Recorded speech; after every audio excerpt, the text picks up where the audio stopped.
The Form 47 government of Punjab, by defying the production orders of Senator Ijaz Chaudhry, have shown that they have no respect or regard for the Constitution of Pakistan.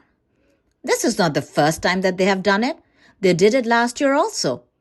The orders of the chairman of the Senate, which is the upper house of the parliament, was discarded. This actually shows the mindset of the government. At this moment in history, all human rights have been demolished. Civilians have been convicted by military courts.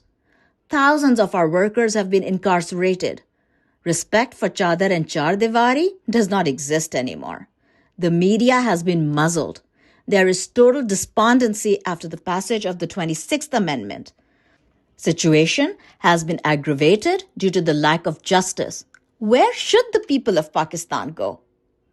They saw that the mandate of the people was stolen by Forms 47.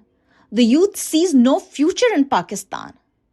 Now that we are on the negotiation table, sense should prevail and all wrongs should be rectified. We should never forget what goes around comes around.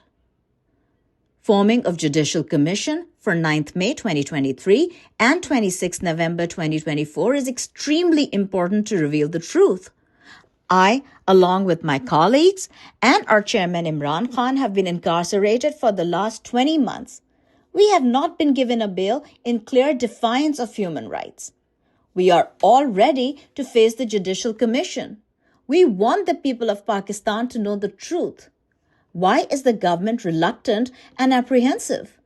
Let the true story come out so that Pakistan can start healing itself.